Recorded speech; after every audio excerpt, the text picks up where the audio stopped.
Alright guys, this is now the beginning of Unit 3. Complex numbers. Okay, remember we've discussed complex numbers a little bit when we talked about imaginary roots to quadratics. So we're going to deal with them a little bit more in this unit. So to begin with, you do have to understand how to add, subtract, multiply, and reduce radicals. So that's what we're going to learn today, or review today, is reducing radicals. Pretty exciting. So what we're going to do is look at little steps to reducing.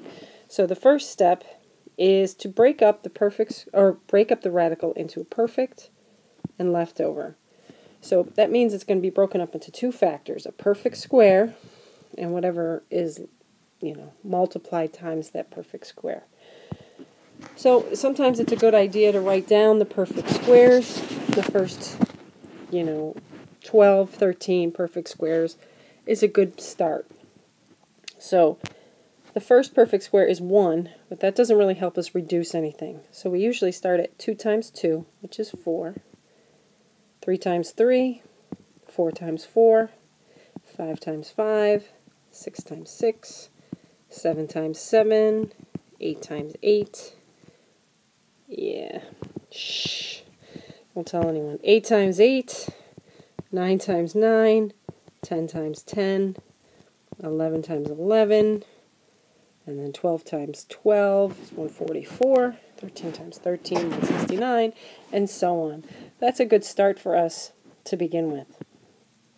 Alright, so the first one that we're going to do is,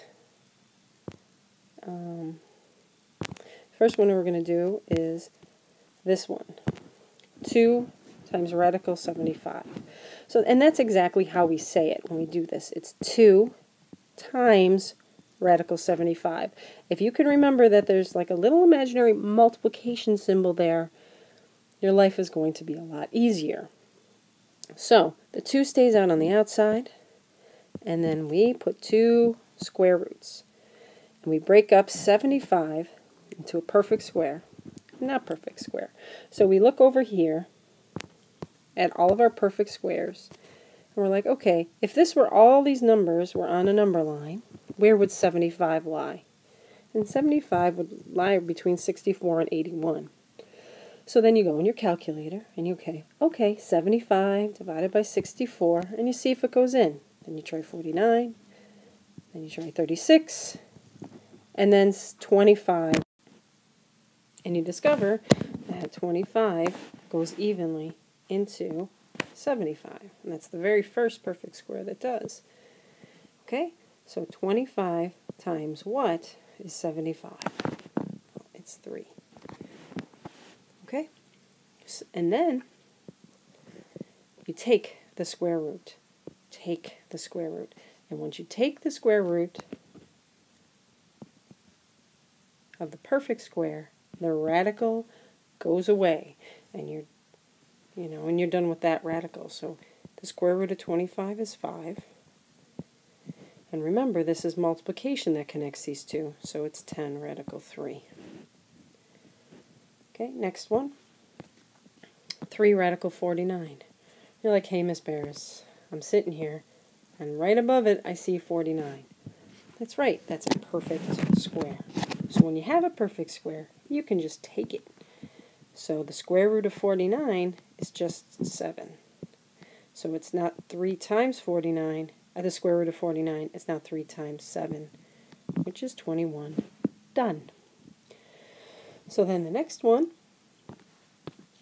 negative radical 300, same idea. This is like a negative 1 sitting there, so it's negative 1. And you have to break it up into 2 perfect squares. But mine doesn't go that high. My perfect squares right here only go to 121. Now you could figure them out, 144, 169, etc., etc., but I'm looking right here at 100. 100 times 3 is the perfect square factor times 3. 3 has no perfect squares in it, so that's the largest perfect square that goes into 100. So it's negative 1 times 10 radical 3, or negative 10 radical 3. Exciting. So take a second, pause it here for a second, and try the next 3. All right, hopefully you tried them. This is a nice one. Radical 108. Let's get our one a little thicker. Radical 108 has lots of perfect square factors in it. So remember that negative 5 stays on the outside, and then we have to find a perfect square that goes into it. So if you want to take a look up at the top, you can. You can find a whole bunch, but 36 is the largest. Okay, it's 36 times 3. Now, if you picked 4, if you picked 9, that's great. You just might have to reduce again and again.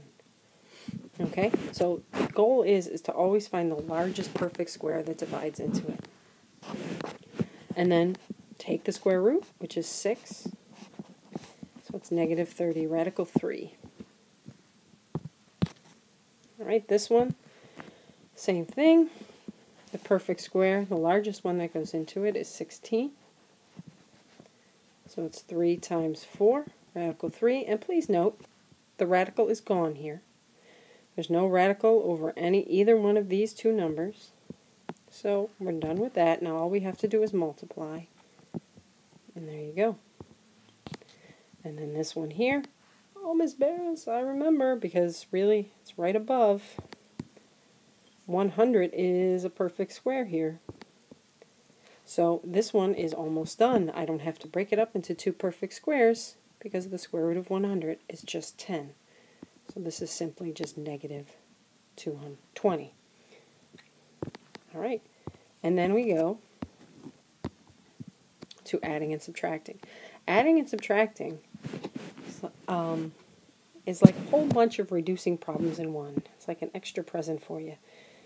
Okay, so the deal with adding and subtracting is you need to first reduce everything and then combine like terms. So a like term with radicals is radicals that have the same number under the radical. And that awesome number is called the radicand. That's right, it is. FYI. Right, and then when you combine radicals, only the outside changes. You're simply counting how many radicals you have. How many radical 3s, radical 2s, whatever. So let's do it. So looking here, I look and I see that 98, 48, and 32 are all different. I can't add them. What do? Well, you now know how to reduce, so you simply reduce. But you do each one separately. Okay, like we just did above. So 4 and radical 98 breaks up into 49 times 2. The square root of 49 is 7. 7 times 4 is 28. So that one's done. So now you do the next. Plus 7. Okay, the square, we just did radical 48. You remember 48 was 16 times 3. The square root of 16 is 7. Excuse me, that's 7. The square root of 16 is 4. And 7 times 4 is also 28. All right, and then we have to do negative radical 32. Break that up into two radicals. That's 16 times 2. The square root of 16 is 4. So we're just left with 4 radical 2. Notice there is nothing out here to multiply by. That negative is just there. Or you can say you multiply by negative 1, but there you go. And then you look and you add like radicals. So this is radical 2, radical 3, radical 2. So the two like terms that we have are this one and this one. The middle one cannot be combined with anything. Okay, so you can just kind of write it, 28 radical 3. These two, when you combine them, picture yourself with radical 2's, picture yourself with radical 2's in your hand.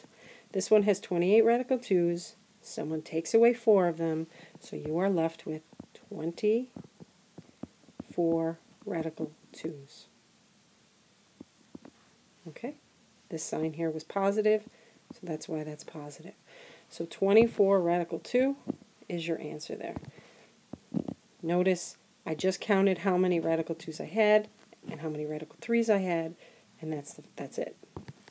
So try the next one. All right. So with this one, 3 radical 36. We want to first break this down. But look, 36 is a perfect square. If you can't do it right now, if you don't remember it, you need to write down your perfect squares so you can look at them.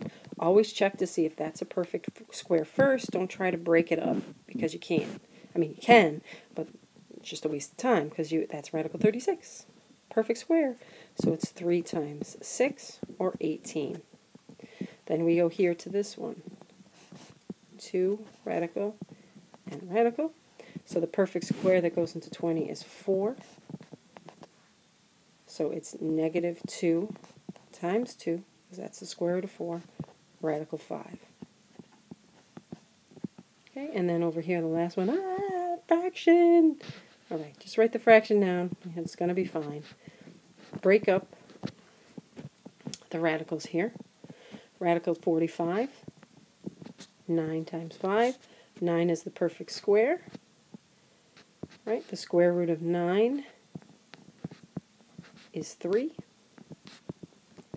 And hopefully you realize when you multiply tops, multiply bottoms, so that's 6 over 3. Or these 3's cancel themselves out, or simply put it in a calculator. However you wind up doing it, it becomes positive 2 radical 5. So let's just rewrite this so it's not as messy. Okay, 3 times 6 is 18. The next one here was 4 radical 5. And then this one with the fraction simply became 2 radical 5 because the 3's canceled out. And then we combine like radicals. 18 doesn't have a radical, so there's nothing I can do with that. Negative 4 radical 5 and 2 radical 5. So negative 4 plus 2 is negative 2 radical 5. So please take a moment, pause this, and all right, hopefully you tried these out. If not, try them before we continue. You got to try to do these on your own or you can't.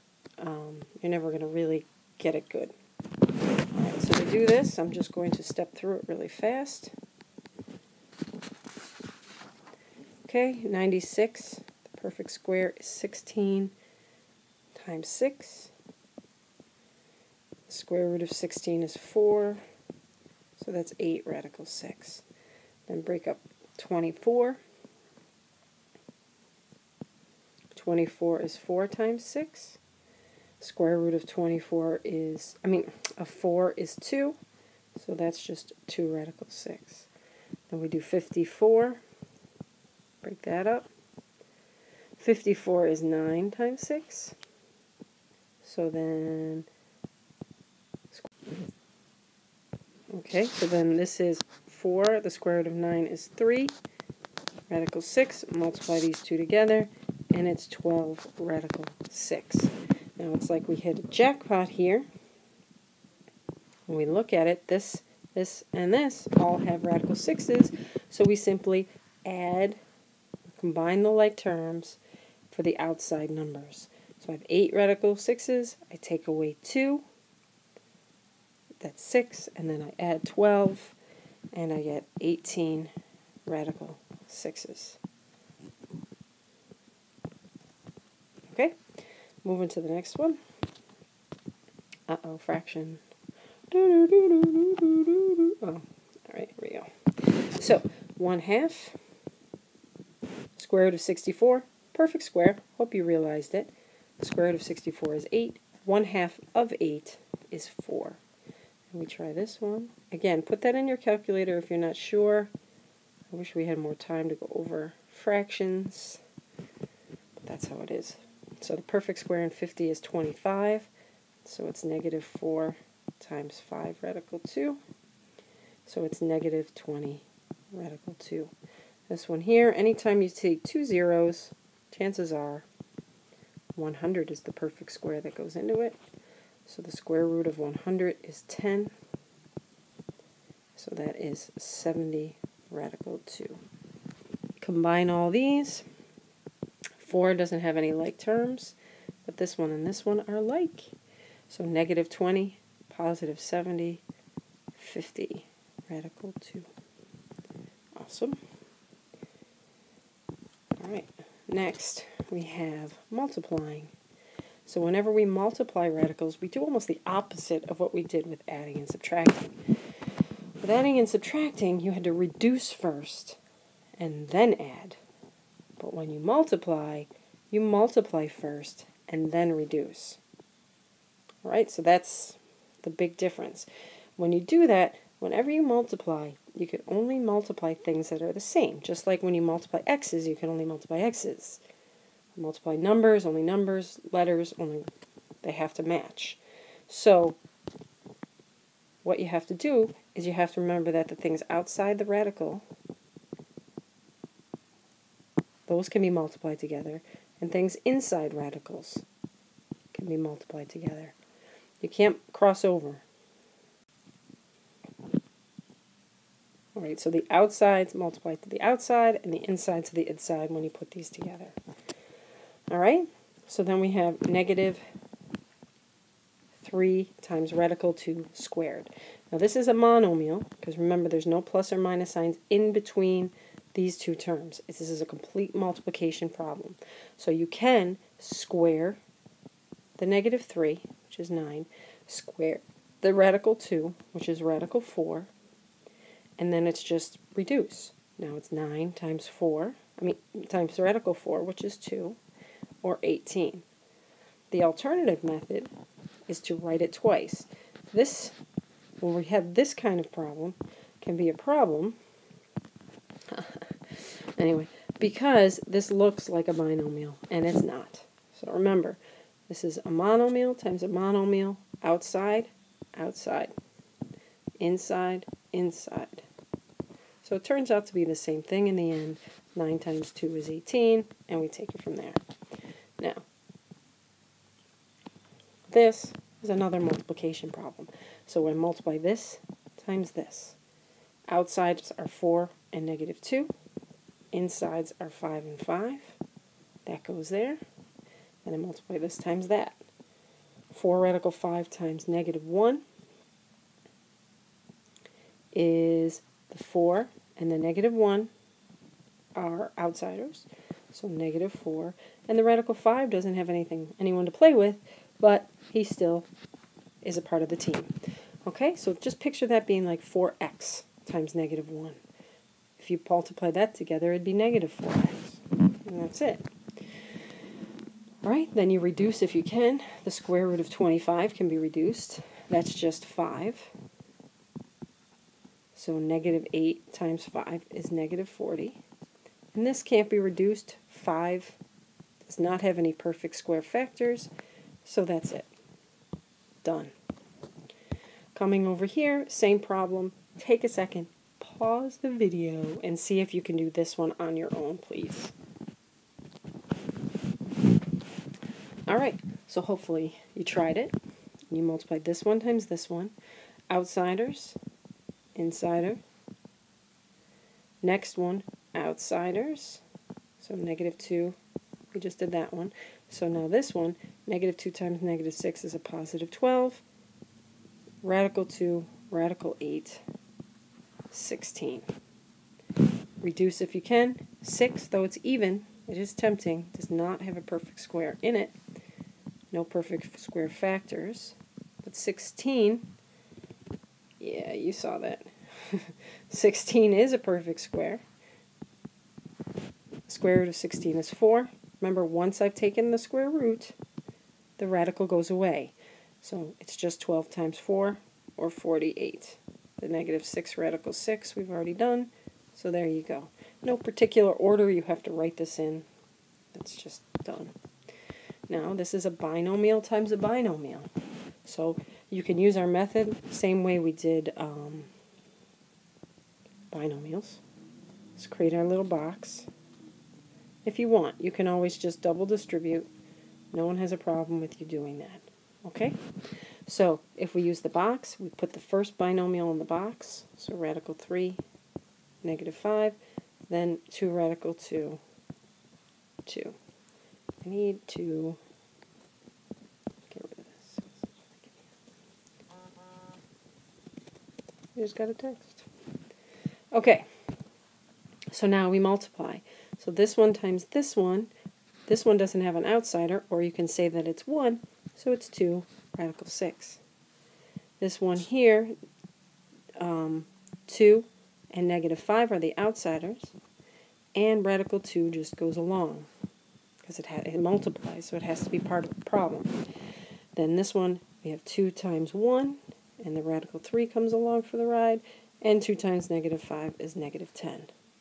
Now we combine like terms if we can, but as you can see, none of these radicals are the same. So, and this is just a number, so nothing can be combined here.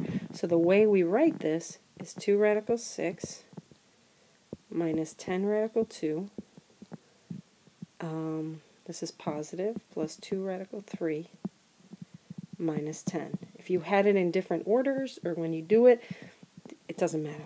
Okay, it doesn't matter the order you put them as long as each of these has the right sign. Excuse me. So this is negative 10, positive 2, negative 10. As long as the signs are the same, it doesn't matter the order you put them in.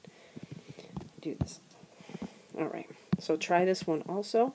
Now notice the difference between this one and the squaring one we did before. The squaring one we did before, if you look up here, was a monomial. So outsides, you just multiply square the outside, square the inside, and reduce. But when you come down here, this is not a monomial. This is a binomial. So you have to treat it like the very last problem we just did, and do the box method or double distribute. So when you do this one, it's 6 minus 2 radical 3. And 6 minus 2 radical 3. And then that's it. That's what you do. So let's do it here. I'm going to do it right in the corner because I have 2 sides already that are already drawn.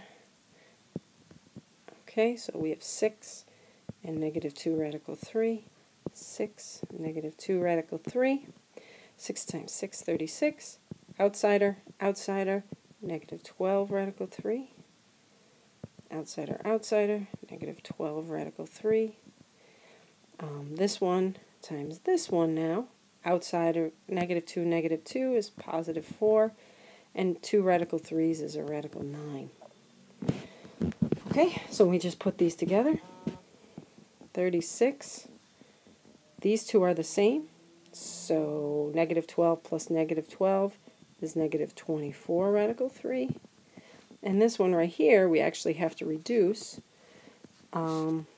I can do it right here, I guess. So that's 4 times 3, or 12. Right? The square root of 9 is 3, so 4 times 3 is 12. Now look, I have like terms I didn't think I had.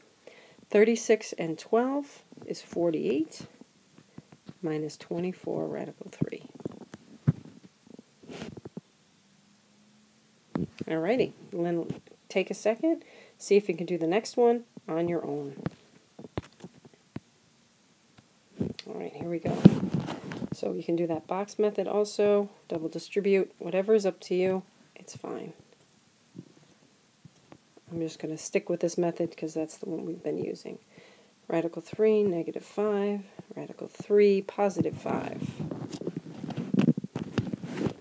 Multiply these together, it's radical 9. These two outside, inside. There's no like terms, so they just kind of mush together, just like 4 and x would. 4 times x is 4x. Negative 5 times radical 3 is negative 5 radical 3. That's all. And then negative 5 times 5 is negative 25. Alright, now I know the square root of 9 is 3. These two, this is negative 5 radical 3. This is positive 5 radical 3. Bam, that is 0. And then minus 25. 3 minus 25 is negative 22. This, if you may recall, these two guys are called conjugates. Because remember, the conjugate is when you simply change the middle sign. If you don't remember that, that's fine, but that's what they're called. If two binomials that simply change the middle sign, when you multiply them together, the middle two terms drop out, and in this case, the middle two terms are radicals, so they're gone. When you multiply a conjugate by itself, it is a real rational number, which means the coolness factor is awesome. All right, have a nice night.